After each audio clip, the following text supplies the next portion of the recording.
तो अपन टॉपिक पढ़ रहे थे रिटर्न।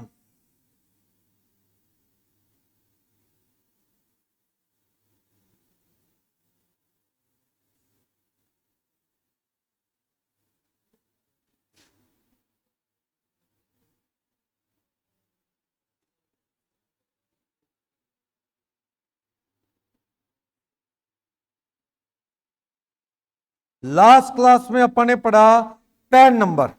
पैन किसको रिक्वायर्ड है, बहुत पढ़ा अपन ने इसके ऊपर। एग्जामिशन लिमिट से ज्यादा ही आईसीआई के नोट्स के अकॉर्डिंग है। एक टॉपिक बताना है इसमें एक्स्ट्रा, बस क्या रिटर्न 31 मई तक ले लेना। रिटर्न भरने से पहले रूल 114 था। ओके, फिर पढ़ा 5 लाख से ऊपर सेल करता है तो पैन जरूरी है। इंडिविजुअल को छोड़ दो, बाकी लोग ये देखो क्या करते हैं, फाइनेंशियल ट्रांजैक्शन 2.5 लाख से ज्यादा। मैंने नोट्स में वो डाला फाइनेंशियल ट्रांजैक्शन का मीनिंग। इन्होंने तो 2.5 लाख रुपए फाइनेंशियल ट्रांजैक्शन लिख के छोड़ दिया आईसीआई ने। अब आप इसका मीनिंग कहता समझते ना जो मर्जी 2.5 लाख, लेकिन मैंने इस पे बहुत स्टडी किया था। फाइनेंशियल ट्रांजैक्शन का मीनिंग एक्ट में था नहीं, तो मोस्ट ऑफ द जो लर्न पर्सन है उनका मानना था फाइनेंशियल ट्रांजैक्शन में सेल परचेज ही लिया जाए। चलो, तो ये कौन अगर इस कैटेगरी में आ भी गया तो कौन अप्लाई करेगा पैन 31 मई से पहले पहले फाइनेंशियल ईयर के बाद। तो क्या कहता है, ट्रस्टी, ऑथर, फाउंडर, कर्ता, चीफ एग्जीक्यूटिव ऑफिसर, ये सब अपन ने पढ़ा। 100 ये एक्स्ट्रा पॉइंट बताना है मुझे, ये extra point 114 B A rule 114 B A. PAN required to apply for PAN, person required to apply for PAN 114 B A. Time limit of making application for PAN 114 time limit भी दे रहा है। एक और रूल जोड़ा है, rule 114 B A. हर person जो कैश जमा करवाएगा एक या एक से ज्यादा अकाउंट में साल में 20 लाख से ज्यादा। अभी तक तो क्या था 114 में, या 139A5C क्या पढ़ा, एक दिन में 50,000 से ज्यादा जमा करवाएगा तो पैन चाहिए। एक दिन में करवाई नहीं 50 से ज्यादा, एफडी नहीं करवाई 50 से ज्यादा, बच गए। कहता नहीं ठहरो, फिर एक और चीज है, साल में ना करा देना 20 लाख से ऊपर, ना साल में 20 लाख से ऊपर जमा कराने, ना साल में 20 लाख से ऊपर निकलवाने। अगर साल में 20 लाख से ऊपर जमा करवाए या साल में 20 लाख से ऊपर निकलवाए तब भी क्या चाहिए, पैन। यानी ये फंसा के रहेंगे कहीं ना कहीं, बंदे को पैन दे के छोड़ेंगे। अब तक तो पढ़ रहे थे 50,000 से ज्यादा इन अ डे, आपने बैंक में ड्राफ्ट बनवाया कैश देके तो पैन चाहिए। कैश जमा करवाया किसी अकाउंट में 50,000 से ज्यादा दिन में तो पैन चाहिए। लेकिन अब कहते हैं दिन में नहीं करवाया 50,000 से ज्यादा एक बार भी तो पैन नहीं चाहिए, पर 20-20 40-40 कर करके जमा करा दिया साल में 20 लाख। जैसे 20 लाख को पार हुए तो तुम क्या है, पैन नंबर की रेंज में आ गए। आपको 114 बी रूल कहता है कि आपके पास क्या होना चाहिए, पैन। और कब तक देना होना चाहिए, 7 दिन पहले। पहले से तैयारी कर लो। जब आप 20 लाख रुपए से ज्यादा पूरे हो जाएंगे ना आपके, मान लो मैं 19,80,000 रुपए बैंक में जमा करा चुका हूं अब तक, कभी कराए जमा कभी निकाले, कभी जमा कराए कभी निकाले।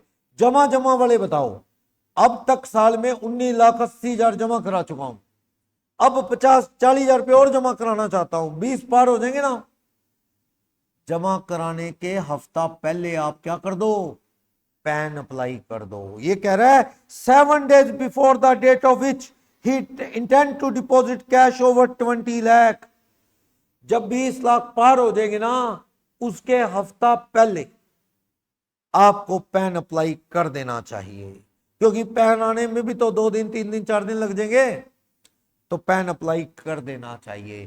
20 लाख से ऊपर निकलवाने बैंक से अपने पैसे जमा वाले तो भी आपको क्या है, 7 दिन पहले निकलवाने के पैन नंबर अप्लाई कर देना। यानी इन्होंने 50,000 से तो बच गया बंदा, एक दिन में 50,000 से ज्यादा जमा कराने थे, कहां फंसा लिया उसे, साल के 20 लाख से ज्यादा जमा कराने या साल के 20 लाख से ज्यादा निकलवाने पे भी पैन लेना पड़ेगा। और कब अप्लाई कर दो, 7 दिन पहले, 20 लाख पूरे होने से 7 दिन पहले।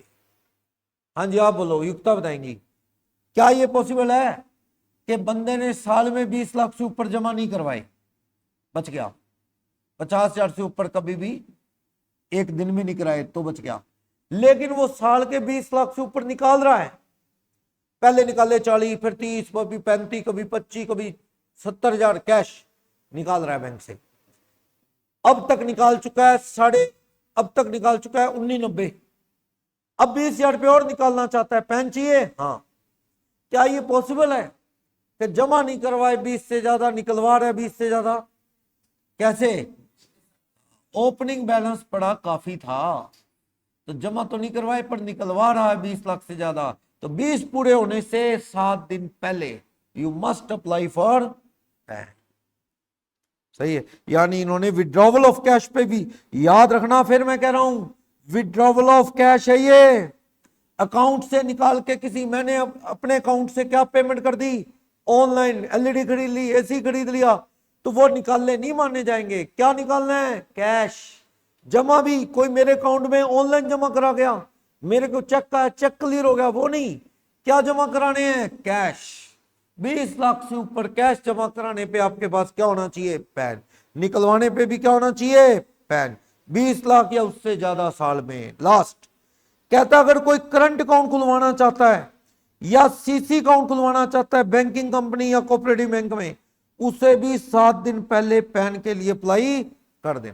वैसे ये तो अपन ने पढ़ लिया, ये तो मैंने पढ़ा था 139A(5)(c) में। क्या क्या पढ़ा था अपन ने? एफडी और सेविंग अकाउंट को छोड़ के कोई अकाउंट खुलवाओगे तो पैन होना चाहिए। पर अब इसने पता क्या कह दिया, कहते पैन अप्लाई कब तक करना है? 7 दिन पहले अप्लाई कर दो। बैंक में कौन सा अकाउंट? करंट अकाउंट या सीसी लिमिट वाला? लोन अकाउंट खुलवाने से पहले हफ्ता पहले पैन अप्लाई कर दे।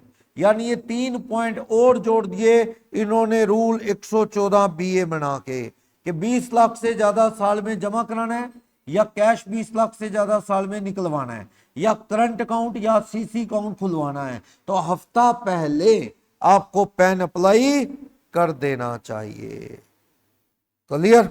सरकार किसी कैटेगरी को एग्जम्प्ट करना चाहे कर सकती है नोटिस देके। वैसे पैन से एग्जम्प्ट तो नॉन रेजिडेंट है, वो भी सारी चीजों में नहीं, कुछ चीजों पे। या फिर नॉन रेजिडेंट को सरकार क्या कर दे, परमिशन दे दे, वो परमिशन मांगे तो वो पासपोर्ट लगा दे बजाय पैन के।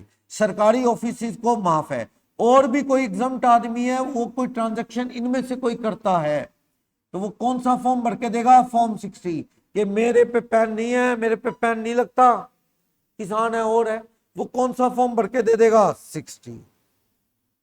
क्लियर?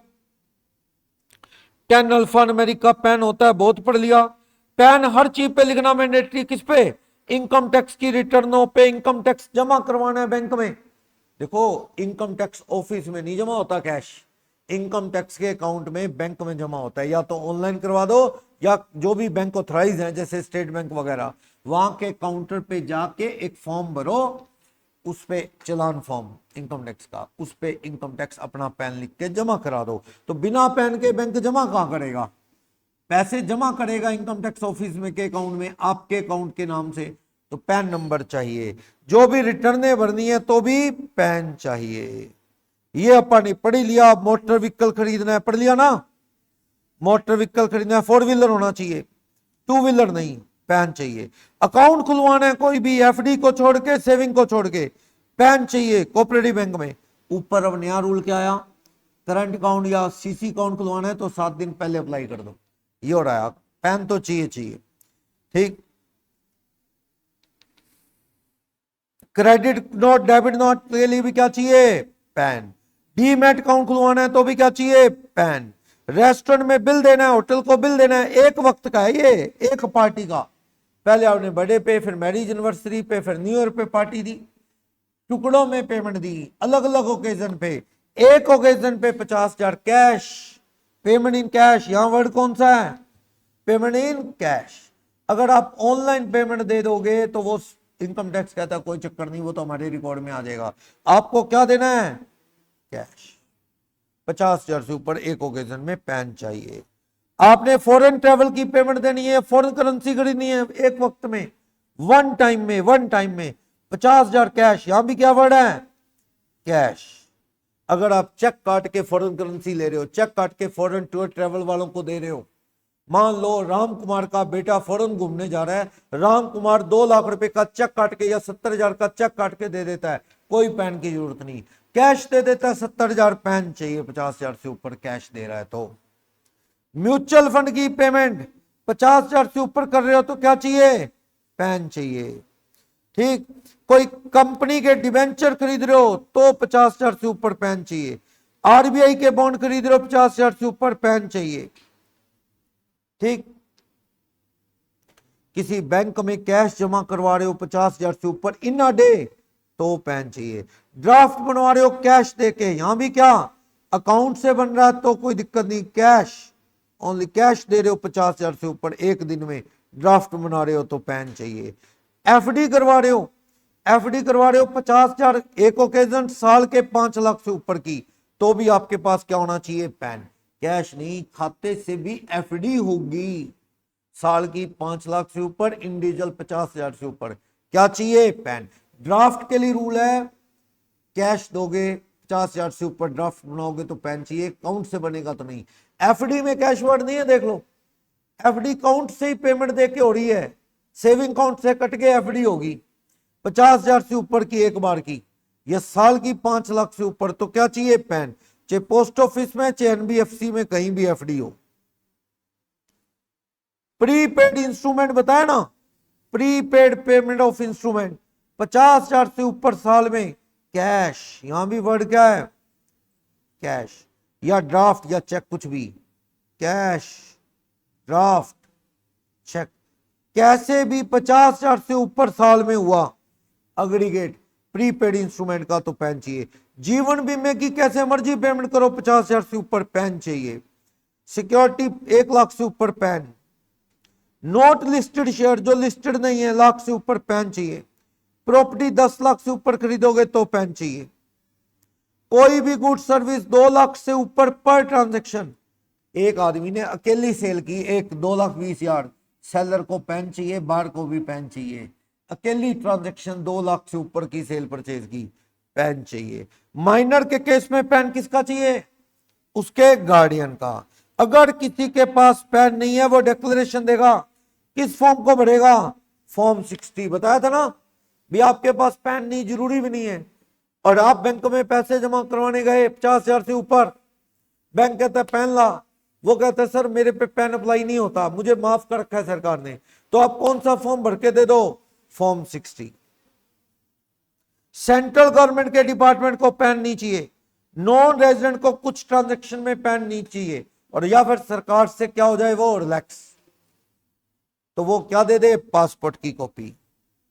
क्लियर, बस वो तो ये फॉर्मेलिटी है, फॉरेन पैसा भेजना है, फेमैक की परमिशन ले लो, ट्रैवल करना है परमिशन वाला ट्रैवल हो, वो सब चीजें। पैन आपको देना है, जो आपका टीसीएस काट रहा है, टीडीएस काट रहा है, उसको पैन देना आपकी ड्यूटी है, उसे पैन देना पड़ेगा, ठीक है ना। और पैन में कोई ड्रेस चेंज, नेम चेंज तो ऑफिसर को बताना जरूरी है, यस बताना जरूरी है। जो भी रिटर्नें भरी जाएंगी पैन लगेगा, टीडीएस की रिटर्नों पे टीडीएस काटने वाला पैन लेगा, जो भी चालान भरने हैं तो भी पैन लगेगा, तो वो सारी हैं पैन। टीसीएस पे लगना है, टीडीएस पे लगना है, ये सब। एक आदमी की ना तो कोई टैक्सेबल इनकम है, ना वो सीलिंग को क्रॉस कर रहा है, फिर भी पैन लेना चाहे तो वो ले सकता है। पैन आधार इंटरचेंज हो देंगे, हाँ आने वाले टाइम में तो यही फाइनल। अभी भी बहुत लोगों के आधार और पैन लिंक नहीं है। अभी एक पंडित जी ने मुझे कहा था, कहता जी आधार पैन लिंक करना है, मैंने कहा कर देंगे। मैंने चेक किया 1,000 रुपये फाइन बताया उनको, कहा छोड़ो फिर क्या करना है लिंक करवा के 1,000 रुपये फाइन है। पैन कैंसिल, मैंने बताया भी पैन आपका क्या हो जाएगा, कैंसिल ना कर दें, इनऑपरेटिव। अब वो 1,000 रुपये के नाम से उन्होंने सोचा छोड़ो भाई आप मेरे को क्या है, तो बड़े लोग नहीं करवा रहे अभी भी आधार पैन लिंक। फाइन है ना, अब 30 जून 2023 के बाद with fine he pan Aadhaar link होंगे, और अगर आपने लिंक नहीं करवाए आपका पैन क्या कर दिया जाएगा, इनऑपरेटिव, उस पैन को आप यूज नहीं कर पाएंगे, जरूरत पड़ेगी तो दिक्कत होगी, फिर भी आपको 1,000 रुपये भर के ही लिंक करवाना पड़ेगा। तो हर आदमी पैन की जगह आधार, आधार की जगह पैन यूज कर लेगा जब वो आपस में क्या हो जाएंगे, लिंक हो जाएंगे, ठीक है। तो पैन अप्लाई करना है तो आधार नंबर लिखा जाता है अक्सर, हाँ लिखा जाता है। आधार इंटीमेट करना मतलब लिंक, लिंक हो गया तो इन्फॉर्म हो गया बस, ये चीज। ऑथेंटिकेशन, देखो आजकल रिटर्ने भी वेरीफाई किसके थ्रू हो रही हैं, आधार पैन लिंक है तो आधार नंबर पे ओटीपी आता है, वो सबमिट कर दो तो आपकी रिटर्न क्या हो जाती है, वेरीफाई। वरना वो भी नहीं है, नेट बैंकिंग भी नहीं है, कोई डिजिटल सिग्नेचर वगैरह नहीं है, तो फिर एक्नॉलेजमेंट फॉर्म 5 निकलता है, वो निकाल के साइन करके बेंगलोर ऑफिस में भेजा जाता है, पंगे वाला काम है। ये मैं आपको बता चुका हूं, आधार या पैन कुछ चाहिए, 20 लाख से ऊपर एक साल में जमा करना है या 20 लाख से ऊपर निकालना है, करंट या क्रेडिट अकाउंट खोलना है।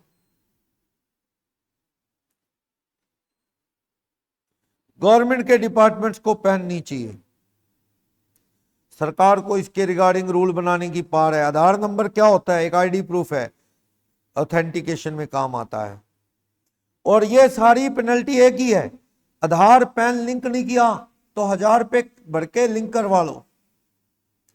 पैन लिखना था नहीं लिखा, गाड़ी ले ली, टीसीएस नहीं काटा या ना कटा, रेस्टोरेंट में कैश पेमेंट दे दी, एक ओकेजन में 50,000, चेक से दे दो कोई दिक्कत नहीं है, एक ओकेजन में 50,000 से ज्यादा तो क्या देना था आपने, पैन नहीं दिया तो आप पे 10,000 रुपये पेनल्टी लग सकती है।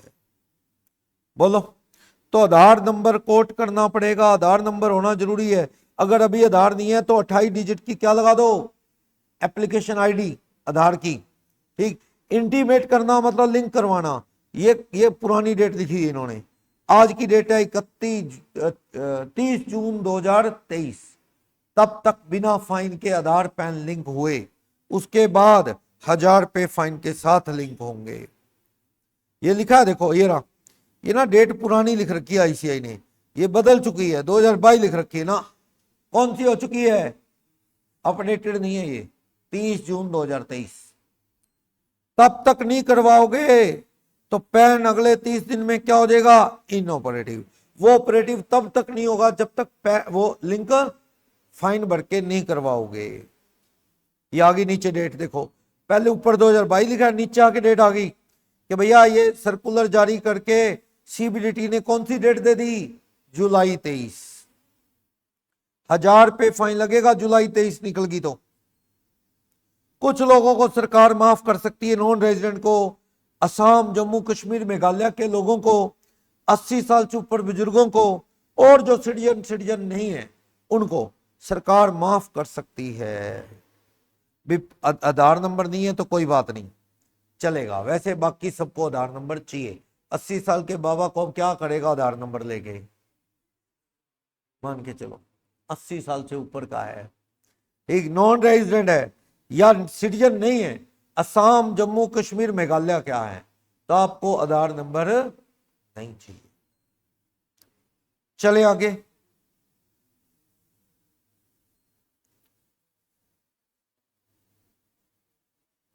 पैन आधार आपस में क्या होते हैं, जब लिंक होंगे तो इंटरचेंजेबल है, उसकी जगह वो, उसकी जगह वो, अभी पूरी तरह से नहीं हुआ पर हो जाएगा आने वाले टाइम।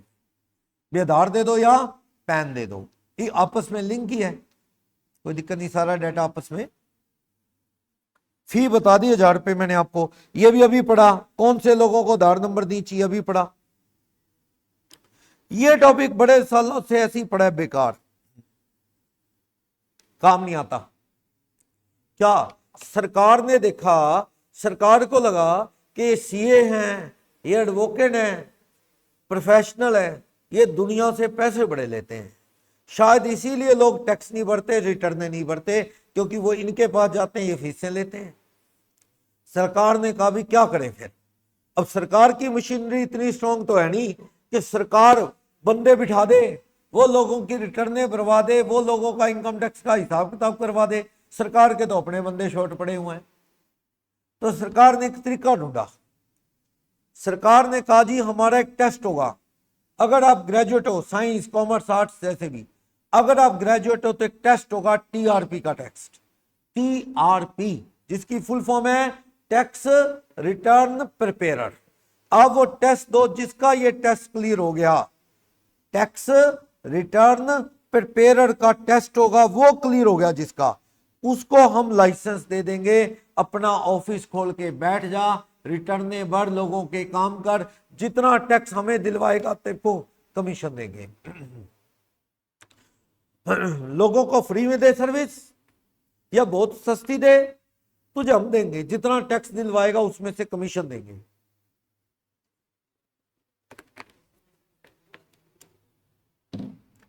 शुरू शुरू में पता क्या हुआ, जब ये टीआरपी नाम का टेस्ट निकला, बड़े लोगों ने दिया। मेरे कुछ दोस्त थे जो सीए तो नहीं थे, चलो पढ़े लिखे नहीं ज्यादा, बीकॉम करके बैठ गए, अकाउंटेंट का काम करने लगे, कोई कैसे, उन्होंने भी ये पेपर दिया। मेरा एक दोस्त तो गुवाहाटी में दे के आया था ये पेपर, एक जान पहचान वाला शिमला दे के आया था। पता क्यों? पहले सीए के एग्जाम भी लोग ऐसे देते थे। जब हम पढ़ते थे सिरसा सेंटर नहीं था, हमें जाना पड़ता था अम्बाला, दूर दूर दिल्ली, दूर सेंटर होते थे सीए के। तो उस वक्त क्या था, कई लोग ना जानबूझ के इन सेंटरों पे पेपर नहीं देते थे, दिल्ली चंडीगढ़ इधर नहीं देते थे, वो जाते थे दूर पेपर देने, शिमला या और उधर कहीं दूर यूपी के किसी एरिया में।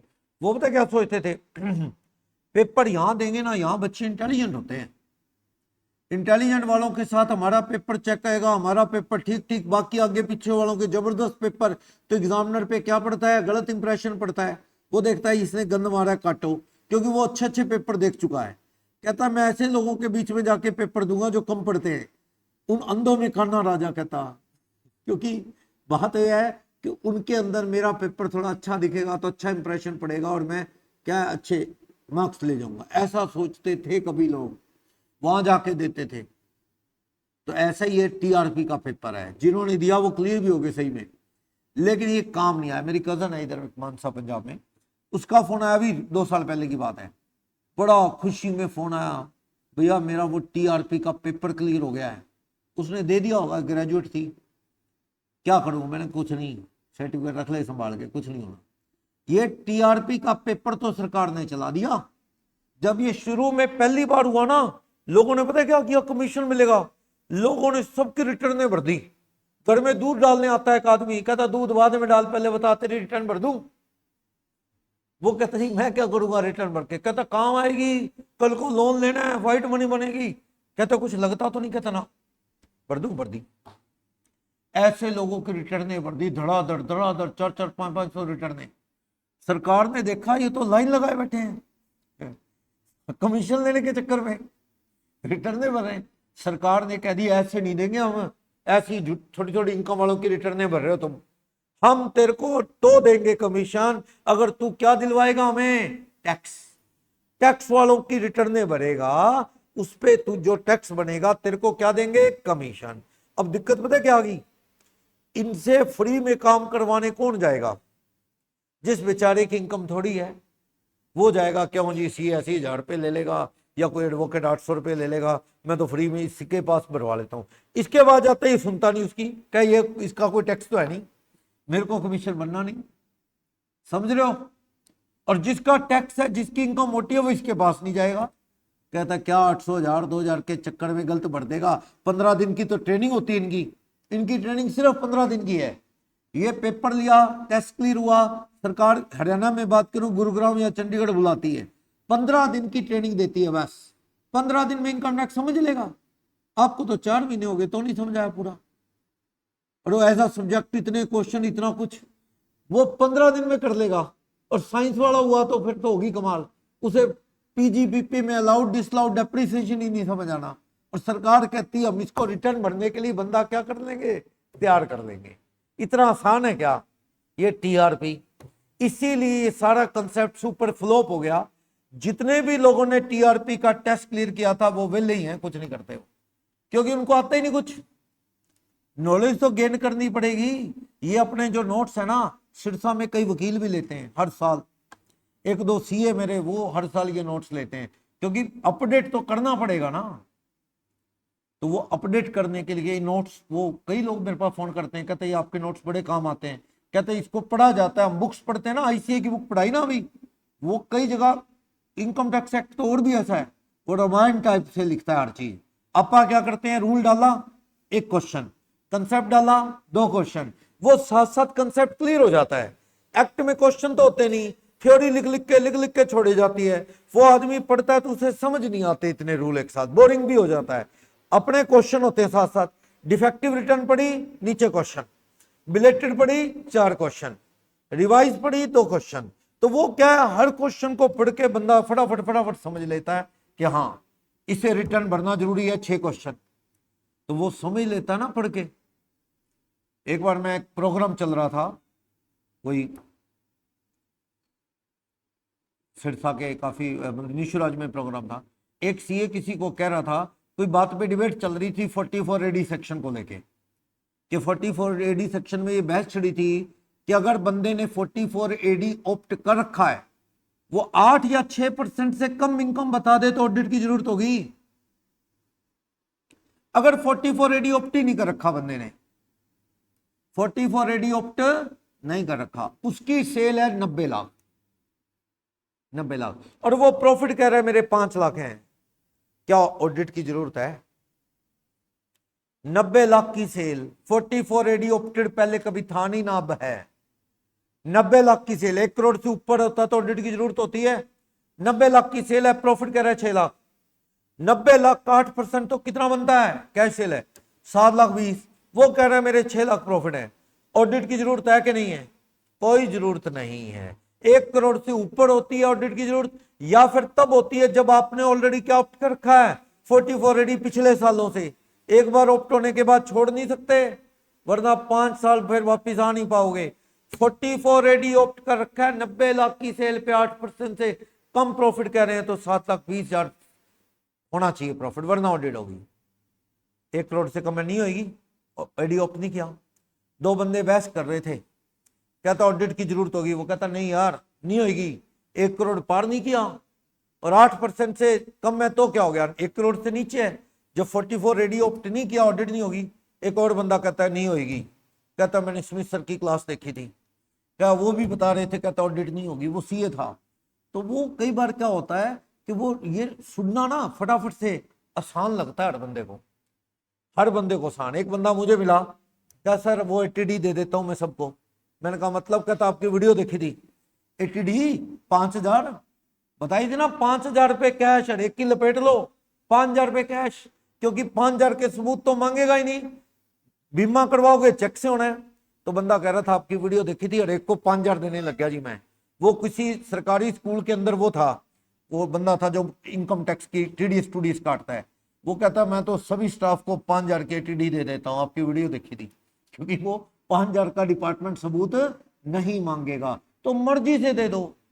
बड़े लोगों ने, अभी गोपीराज में मेरे अभी थोड़े दिन पहले अकाउंटेंट एसोसिएशन का प्रोग्राम था, मुझे उनको एड्रेस करना था व्हाइट मनी को लेके, रिकॉर्डिंग हो नहीं रही थी, अपन ने खुल के पूरी बातें की, गोल्ड की और सारी, फिर रिकॉर्डिंग हो तो बड़ी दिक्कत है, कोई इनकम टैक्स वाले भी सुन रहे होते हैं, अभी लोगों को गलत गाइड किया जा रहा है, तो कैसे पैसे अंदर करने हैं, दिक्कत हो जाती है। रिकॉर्डिंग हो नहीं रही थी, बड़े लोगों ने क्वेश्चन पूछे तो व्हाइट मनी को लेके, तो वहां भी इस तरह के क्वेश्चन आते रहे, तो मैंने उनको बताया 50,000 हर एक के गिफ्ट के जमा कर लिया करो, हर एक के, जिसकी रिटर्न बरोबर, तो छोटी छोटी रिटर्न है, बिना बंदे से पूछे 45, 47, 48,000 हर एक बंदे की इनकम में जमा कर लिया करो, गिफ्ट आए हैं, क्योंकि 50,000 तक के कैश गिफ्ट में भी इनकम टैक्स किसी से मर्जी आए हो टैक्स नहीं लगाता। बंदे को पता भी नहीं मुझे गिफ्ट आया है, रिटर्न भरने वाला उसकी व्हाइट मनी में जोड़ रहा है, 48,000 49,000 रुपए का गिफ्ट आया है, 49,000 तो व्हाइट मनी बन गई, घर में 4 परिवार के लोगों की रिटर्न जा रही है, 2 लाख रुपए तो व्हाइट मनी ये कर जाएंगे वो, जिस पे टैक्स भी नहीं है कोई एक पैन पे। तो बहुत सी चीजें ऐसी हैं जिसका फायदा उठाया जा सकता है। चलो, तो टैक्स रिटर्न प्रिपेरर कहां मुकाबला कर लेगा? जो प्रोफेशनल सारा दिन बुक्स पढ़ते हैं, पढ़ाते हैं, या लोगों की रिटर्नें भरते हैं, इस आदमी की 15 दिन की ट्रेनिंग होती है, पर वही बात, इसको कमीशन तब मिलेगा, आप इनकम टैक्स का फॉर्म खोलो ना, उसमें एक कॉलम आता है टैक्स प्रिपेरर का आईडी, एनरोलमेंट नंबर, अगर आप उसके थ्रू भर रहे हो तो वहां पे वो क्या भरेगा, अपना एनरोलमेंट आईडी डिटेल, ताकि कल को उसे कमीशन आना है तो उसकी आईडी पे आ जाए। पहली बात तो टीआरपी है नहीं, अगर टीआरपी है, पता है कौन है? अकाउंटेंट, सीएज, एडवोकेट्स ने ही अपने परिवार के किसी बंदे को टीआरपी का टेस्ट पास करवा दिया। रिटर्न वो भरते ही हैं, अपनी हर रिटर्न के ऊपर उसका आईडी लगा देते हैं परिवार के बंदे का। क्यों? साइन इनकम टैक्स की रिटर्न पे ना किसी सीए के साइन हो ना एडवोकेट के, पार्टी के साइन होते हैं, डिजिटल या ई वेरीफाई होती है। तो वो हर रिटर्न पे परिवार की एक लड़की ने कर लिया ये टीआरपी टेस्ट पास, वो उस लड़की का आईडी भर देते हैं। 400 रिटर्न भर रहे हैं, उस पे 400 के 400 पे उस लड़की का आईडी भर देते हैं टीआरपी का, ताकि जो आता है वो कमीशन तो आ जाए। पर सरकार ने चलाया क्यों था? एक तो लोगों को काम मिल जाए, दूसरा आम आदमी भी रिटर्नों की को भर पाए, क्योंकि वो प्रोफेशनल के पास जा नहीं पाता। लेकिन टीआरपी का कोड ऑफ कंडक्ट है, ऑडिट केस की रिटर्नें नहीं भरेगा ये, क्योंकि ऑडिट केस कॉम्प्लिकेटेड केस होता है, इसके बस का नहीं है। सरकार ने कहा जिस पार्टी की ऑडिट होती है उनकी रिटर्नें टीआरपी नहीं भर सकता, रोक है। और टीआरपी ने कुछ गलत किया, इनकम टैक्स चोरी के सलाह बताई कुछ, तो उसका लाइसेंस ये टीआरपी का क्या हो सकता है? कैंसिल हो सकता है। सरकार क्वालिफिकेशन के रूल भी बनाती है, टेस्ट भी लेती है, ठीक है, ग्रेजुएट तो कम से कम होना चाहिए। कुछ लोगों को तो सरकार ने टीआरपी के सर्टिफिकेट सीधा ही दे दिए, रिटायर्ड बैंकर और इस तरह के लोगों को। पहले भी तुम बाद में क्लियर कर लेना, एक बार तो शुरू कर लो ऑफिस। चलो, टीआरपी कौन है पता लग गया। इनकम टैक्स जीएसटी की रिटर्नें भी भरवाता है ये। सेक्शन 139 भी बोर्ड की स्कीम है कि कुछ क्लास के लोगों को टीआरपी का सर्टिफिकेट दे दो। वो रिटर्नें कौन सी नहीं भर सकते? कंपनी की रिटर्नें नहीं भर सकते, और पर्सन जिनकी ऑडिट होती है उनकी रिटर्नें नहीं भर सकते। बाकी सारी रिटर्नें टीआरपी के थ्रू भरी जा सकती हैं। टीआरपी एक इंडिविजुअल आदमी है जो सरकार से ऑथराइज है रिटर्न भरने के लिए, पर वो खुद कोई सीए, एडवोकेट वगैरह ना हो। फिर क्या फायदा हुआ? वो तो अब है ही ऑलरेडी ऑफिस खोले हुए है, और लोगों को काम दो। ओके, स्ट्रक्चर क्या है? सरकार बताएगी, टीआरपी को ऑथराइज करेगी कि कितने टाइम तक ये रिटर्नें भर सकता है, इसकी क्या क्वालिफिकेशन होनी चाहिए, इसकी ट्रेनिंग, उसके रूल भी सरकार फिक्स करेगी। कोड ऑफ कंडक्ट, इसका क्या कर सकता है, क्या नहीं कर सकता, ये गलत है, वो गलत है, इसका कोड ऑफ कंडक्ट। इसकी ड्यूटी राइट भी कौन तय करेगी? सरकार। और टीआरपी की रिकॉग्निशन सरकार क्या कर सकती है? विड्रॉ। अगर कुछ गलत कर रहा है तो टीआरपी की रिकॉग्निशन सरकार क्या कर सकती है? विड्रॉ कर सकती है। तो टैक्स रिटर्न प्रिपेयरर एक इंडिविजुअल है जिसके पास ग्रेजुएशन की डिग्री है यूनिवर्सिटी की किसी की, या मैनेजमेंट, कॉमर्स या मैथ की डिग्री है, स्टेट की डिग्री है, या उसने सीए इंटर क्लियर किया हुआ है। अगर आपने ग्रेजुएशन नहीं की, +2 की और सीए इंटर क्लियर कर दिया, आप ग्रेजुएट नहीं हो अभी, तो भी आप ये पेपर दे सकते हो। सीए, सीएस, आईसीडब्ल्यूए का क्या एग्जाम पास किया हुआ है? इंटर, या आप ग्रेजुएट है, ये टीआरपी का पेपर दे सकते हैं। पर सीए वगैरह नहीं दे सकते, एडवोकेट नहीं टीआरपी का लाइसेंस ले सकते। ठीक, रिटायर्ड ऑफिसर बैंकों के, वो भी क्या है, करंट पोजीशन में टीआरपी का एफिलिएशन ले सकते हैं। तो टीआरपी कौन है पता लगा। ट्रेनिंग, इसकी ड्यूटी, इसके राइट, इसका कोड ऑफ कंडक्ट, इसकी क्वालिफिकेशन कौन तय करेगा? सीबीडीटी यानी इनकम टैक्स डिपार्टमेंट।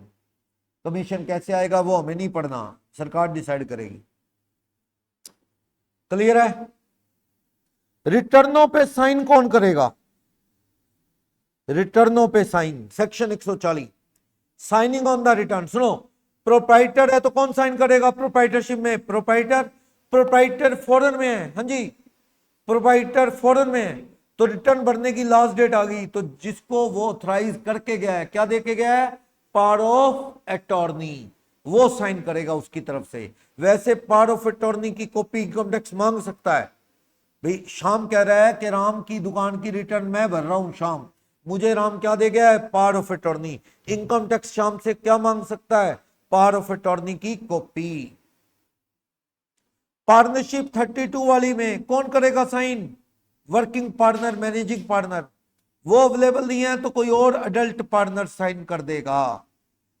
एचयूएफ में कौन साइन करेगा? कर्ता फॉरेन है, अवेलेबल नहीं है, बीमार है, पागल हो गया है, तो साइन कौन कर देगा? कोई भी अडल्ट मेंबर, चाहे वो मेल हो चाहे वो फीमेल। इस पे एक बार एग्जाम में क्वेश्चन भी आया, फीमेल साइन कर सकती है कर्ता, बाहर है, बीमार है, पागल है, तो कौन साइन कर देगा? कोई भी मेल चाहे फीमेल 18 ईयर प्लस हो। एलएलपी में साइन कौन करेगा? Designated partner. पढ़ के आए हो आप एलएलपी? एलएलपी में क्या होता था? डेजिग्नेटेड पार्टनर पढ़ा था। डेजिग्नेटेड पार्टनर रोटेट होते हैं, याद है? और उसकी जिम्मेवारी होती है ये वाली इनकम टैक्स की। तो कौन साइन करेगा? Designated partner. कंपनी में कौन साइन करेगा? एमडी। एमडी नहीं है तो कोई और डायरेक्टर कर देगा भाई, ठीक है ना? तो साइन करने कौन करेगा? पढ़ो ये टॉपिक। इंडिविजुअल के केस में कौन साइन करेगा? बता चुका हूं, कौन करेगा? पढ़ो, लिखा है हिमसेल्फ। खुद करेगा प्रोवाइडर या वो इंडिविजुअल? हिमसेल्फ। और अगर वो पर्सन कॉम्पिटेंट नहीं है, पागल है, मेंटली डिस्टर्ब्ड है, तो उसका गार्डियन कर देगा। किसी की देखरेख में होगा पागल आदमी, खुला तो नहीं होगा, पागल है, तो उसकी रिटर्न पे साइन उसका लीगल गार्डियन कर देगा। सही सलामत है तो खुद करेगा, नहीं तो उसका गार्डियन करेगा। या अगर वो आउट ऑफ इंडिया है, आउट ऑफ इंडिया, ये देखो, अगर वो आउट ऑफ इंडिया है तो साइन कौन करेगा? जिसे वो पावर ऑफ अटॉर्नी दे गया है वो साइन करेगा, उसका ऑथराइज्ड रिप्रेजेंटेटिव साइन करेगा। खुद करेगा, पागल, डिस्टर्ब है, बीमार है, साइन करने की हालत में नहीं, हाथ हिल रहे हैं ऐसे ऐसे ऐसे ऐसे नहीं हो रहे साइन, तो क्या करेगा? बीमार है तो उसका लीगल कोई गार्डियन है वो कर देगा। फॉरेन में है तो साइन कौन कर देगा? उसका power of attorney holder, representative. Next, HUF में साइन कौन करेगा? एचयूएफ में कर्ता। कर्ता अवेलेबल नहीं है, फॉरेन में, अब्रॉड है, या मेंटली डिस्टर्ब्ड हो गया है, तो साइन कौन करेगा? कोई भी एडल्ट मेंबर, मेल हो चाहे फीमेल हो। नेक्स्ट, कंपनी के केस में कौन साइन करेगा? MD, managing director. अगर कंपनी में एमडी नहीं है, नो एमडी, या एमडी एबल नहीं है साइन करने के लिए, बाहर है या कुछ है, तो कोई और डायरेक्टर साइन कर देगा भाई। एमडी अवेलेबल ही नहीं है, ही नहीं, या एमडी आउट ऑफ इंडिया है, साइन कौन कर देगा? एनी अदर डायरेक्टर साइन कर देगा। या जिसे पावर ऑफ अटॉर्नी मिल गई है, नॉन रेजिडेंट केस कंपनी में, सुनो, इंडिया में इनकम टैक्स की रिटर्न एक ऐसी कंपनी भर रही है जो इंडिया में क्या है? नॉन रेजिडेंट, तो उन्होंने अपना क्या बना रखा होगा यहाँ पे? Representative assessee. तो वो क्या है? पावर ऑफ अटॉर्नी जिसे देंगे वो साइन कर देगा। एक कंपनी बंद होगी, सुनो, एक कंपनी बंद होगी, उसका हिसाब किताब करने कौन आगे चुका है? लिक्विडेटर। उसके पास इनकम टैक्स वाले आ गए, कहता है भाई कंपनी तो बंद होगी लेकिन हिसाब किताब तो दो, क्या कमाया बंद होने तक? हर 1 रुपए पे भी टैक्स है कंपनी में, तो उसका जो टैक्स बनेगा, रिटर्न भरेगा, कौन भरेगा? लिक्विडेटर। कंपनी तो बंद होगी, और साइन भी कौन कर देगा कंपनी की तरफ से? ऑफिशियल लिक्विडेटर साइन कर देगा, अगर कंपनी क्या हो गई है? Wind up. क्लियर? इंसॉल्वेंट होगी कंपनी तो साइन उसकी तरफ से कोई प्रिंसिपल ऑफिसर ऑफ कंपनी कर देगा, या वो प्रोफेशनल जो अपॉइंट हुआ है हिसाब किताब निपटाने के लिए कंपनी का, इंसॉल्वेंट होगी तो वो साइन कर। मैंने आपको बताया था सीए भी बैंक्रप्सी कंसल्टेंट बन सकते हैं एक पेपर देके, और बैंक्रप्सी कंसल्टेंट बन गया सीए तो जब कोर्ट किसी को इंसॉल्वेंट डिक्लेयर करेगा तो उसके लिए एक बंदा अपॉइंट होगा, तो वो वही होगा जो ऑथराइज है। तो सीए ने अगर वो टेस्ट पास कर दिया तो सीए भी वो निपटाने जा सकता है सारा हिसाब किताब। चलो, इन केस ऑफ फर्म, आम फर्म है 32 वाली, कौन साइन कर देगा? मैनेजिंग पार्टनर यानी वर्किंग पार्टनर। अगर वो अनेबल है तो कोई और कर देगा, माइनर नहीं होना चाहिए, माइनर ना हो, कोई और पार्टनर साइन कर देगा। एलएलपी में कौन साइन करता है? Designated partner. अगर वो अनेबल है, बीमार है, बाहर है, तो कोई कौन कर देगा? एनी अदर पार्टनर, कोई और पार्टनर साइन कर देगा। लोकल अथॉरिटी के केस में क्या? प्रिंसिपल ऑफिसर साइन कर देगा। लोकल अथॉरिटी के केस में प्रिंसिपल ऑफिसर साइन कर देगा। पॉलिटिकल यानी जो भी वहां का सेक्रेटरी वगैरह है, पॉलिटिकल पार्टी में जो भी चीफ एग्जीक्यूटिव ऑफिसर या सेक्रेटरी है पॉलिटिकल पार्टी का, कौन भरती है पॉलिटिकल पार्टी रिटर्न में? कहां भरते हैं ये पॉलिटिकल पार्टी वाले रिटर्न में? ना, नहीं भरते। भरे तो कौन साइन कर देगा इनका? सेक्रेटरी या प्रिंसिपल ऑफिसर। कोई और एओपी है तो उनका भी प्रिंसिपल ऑफिसर। तो भाई कोई भी कंपिटेंट पर्सन साइन कर देगा। पावर ऑफ अटॉर्नी अटैच करनी पड़ेगी। चलो एक क्वेश्चन देखो, एचयूएफ का जो करता है इंडिया से एब्सेंट है, तो return can be signed by male member, गलत, गलत, मेल और फीमेल कोई भी साइन कर सकता है, मेल मेंबर वर्ड लगाना गलत, signed by adult whether male और फीमेल, ये कोई फर्क नहीं पड़ता। Next, in case of LLB sign कोई भी पार्टनर कर सकता है, गलत, कौन करेगा, डेजिग्नेटेड पार्टनर, वो नहीं है तो कौन कर देगा, एनी अदर।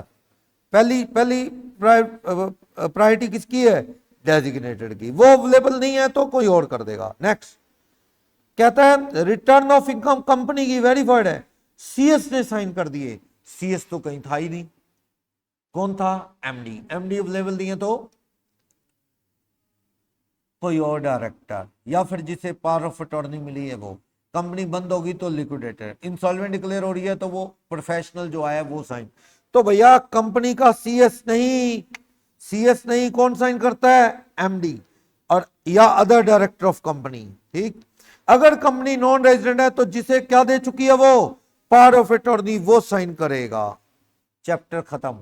ये नॉलेज के लिए मैं आपको बताऊंगा टाइप ऑफ असेसमेंट कितनी तरह के होते हैं, वैसे मैंने लिख दिया, सिलेबस का पार्ट नहीं है, सिलेबस के पार्ट में तो इतना ही है, बाकी टाइप ऑफ असेसमेंट 10 मिनट लगा देंगे, बाद में तो ये क्या है, रिवीजन पॉइंट और क्वेश्चंस हैं। ये क्वेश्चन बड़े सिंपल है, पार्टनरशिप लॉस की रिटर्न भरने की जरूरत नहीं है, गलत, जरूरी है, फॉल्स, भरनी जरूरी है। वॉलंटरी रिटर्न कोई भी भर सकता है ड्यू डेट के अंदर, 31 जुलाई तक भर दो, लेकिन बिलेटरी रिटर्न कब तक भर सकता है, 31 नंबर ऑफ असेसमेंट ईयर। अगर इनकम 2.5 लाख से कम है तो भर ले भाई, कब तक भर ले, 31 दिसंबर तक भर ले बिना फाइन। डिफेक्टिव रिटर्न 139.9 में जाती है, defective return, yes, 139 for belated. हाँ, ये रिटर्न रिवाइज हो सकती है कि नहीं, ये पूछ रहा है, क्या ये रिटर्न रिवाइज हो सकती हैं, हाँ जी। डिफेक्टिव रिटर्न तो और चीज होगी, डिफेक्टिव रिवाइज नहीं होती, डिफेक्टिव में तो डिफेक्ट क्या होएगा, रेक्टिफाई, 15 दिन में रिटर्न आपको नोटिस आने के डिफेक्ट ठीक कर लो, 139(9) कहता है, वरना रिटर्न ही क्या मान लेंगे, इनवैलिड। क्या बिलेटेड रिटर्न रिवाइज हो जाती है, हाँ हो जाती है। क्या ऑलरेडी भरी रिवाइज रिटर्न भी रिवाइज हो सकती है, यस। क्या लॉस रिटर्न भी रिवाइज हो सकती है, यस, हो जाती है। 10 ट्रांजैक्शन बताओ जिसपे पेन लिखना जरूरी है, गिना दोगे, बड़ी पड़ी अभी, ओके। टीआरपी क्या करता है बता दोगे। मिसिज हेतल इंडिविजुअल है, ब्यूटी पार्लर चलाती हैं, 31 मार्च 24 तक उनके अकाउंट ऑडिट होने हैं, 5.65 की उनकी इनकम है, वो अपनी रिटर्न टीआरपी के थ्रू भरना चाहती है, तो मिसिज हेतल को कह दो बड़े कमा लिए, ऑडिट में आ गई तुम, तो क्या कुछ खर्चा पानी भी दे दो, एडवोकेट सीए अकाउंटेंट को, टीआरपी के पास चली है ये मैडम, नहीं जा सकती, क्योंकि इसकी क्या हुई है, ऑडिट। ऑडिट वाले केस में टीआरपी में पावर नहीं है कि वो रिटर्न भरे, उसको राइट नहीं है, तो ये गलत बंदे के पास जा रही है रिटर्न भरवाने। चलो, क्या एक इंडिविजुअल इंडिया नहीं है, वो साइन इंडिया के बाहर बैठे कर सकता है, क्या तो डिजिटल साइन लगा के वहीं से कर दूंगा, गलत है।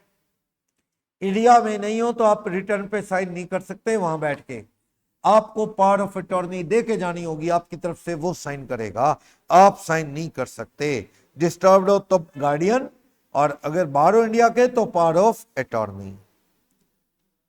बंदे ने अपनी ओरिजिनल रिटर्न मनोज ने कब भरी, 28 जुलाई को, सही भर दी। इनकम कितनी है मनोज की, 10 लाख। 21 दिसंबर को रिवाइज रिटर्न में लॉस दिखा देता है, दिखा सकता है, ओरिजिनल रिटर्न 10 लाख, 28 जुलाई, उसमें कोई गलती होगी, ठीक करके रिटर्न रिवाइज करता है, लॉस दिखा देता है, कब, 28 दिसंबर को, 6 लाख रुपए लॉस। क्या ये अलाउड है, बिल्कुल अलाउड है, कौन रोकता है। ये अपडेटेड रिटर्न नहीं है कि लॉस नहीं दिखा सकता, मैं तो नॉर्मल रिवाइज रिटर्न की बात कर रहा हूं, 31 दिसंबर तक, यस, ये लॉस दिखा सकता है। 30 नवंबर 24 को अलाउड है, बिलेटेड रिटर्न को वैलिड है, रिवाइज कर सकता है, लॉस दिखा सकता है। होटल रेडिसन को 50,000 कैश दिए, 50,000 से ज्यादा एक बार, इसको पैन नंबर चाहिए। अभिषेक ने सिंगल ट्रांजैक्शन की, एक भी इसकी सिक्योरिटी खरीदी, पैन चाहिए। म्यूचुअल फंड 50,000 से ऊपर के खरीदे तो आपको क्या चाहिए? पैन चाहिए। मैंडेटरी है, मैंडेटरी है। क्लियर? LIC की 45,000 पेमेंट की ना भाई ना, 50,000 से ऊपर पेमेंट हो तो पैन चाहिए होता है, 45,000 की पेमेंट पे पैन नहीं चाहिए। लाख रुपए 5 स्टार होटल को दिए for 5 days with family, out of 60,000 cash. भैया 50,000 से ऊपर कैश हो गया तो दिक्कत है, तो पैन नंबर चाहिए। पेमेंट 80,000 बैंक को दी डिवेंचर के लिए। अब देखो 25,000 पे डिवेंचर के लिए दी तो पैन चाहिए, क्योंकि उसमें मोड ऑफ पेमेंट नहीं था कैश वाला, उसमें फॉरेन ट्रेवल वाले में भी कैश था। कैश नहीं है, चेक से दे दो, कोई जरूरत नहीं है। डिवेंचर में ऐसा कुछ नहीं था। डिवेंचर 50,000 से ऊपर खरीदोगे तो पैन चाहिए, तो इसको पैन चाहिए। फॉरेन ट्रेवल वाला आ गया, 95,000 पे दे रहे थॉमस कुक,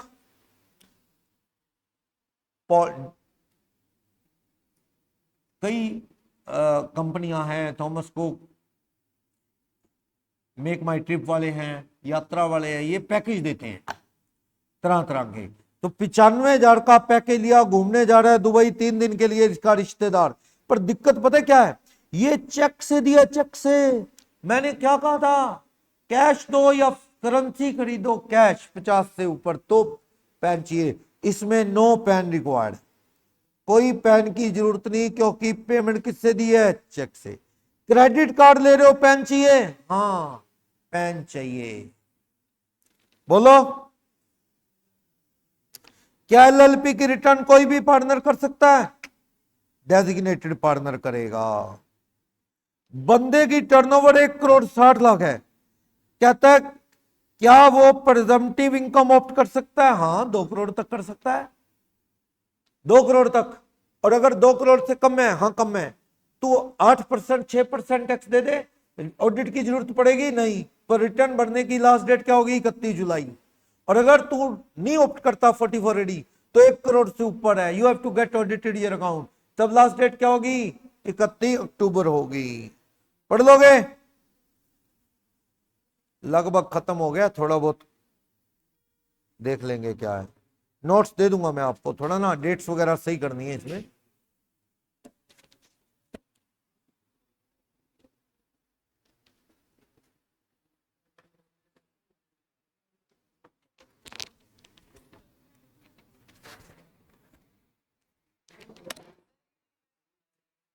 हाँ हाँ वही 4.5।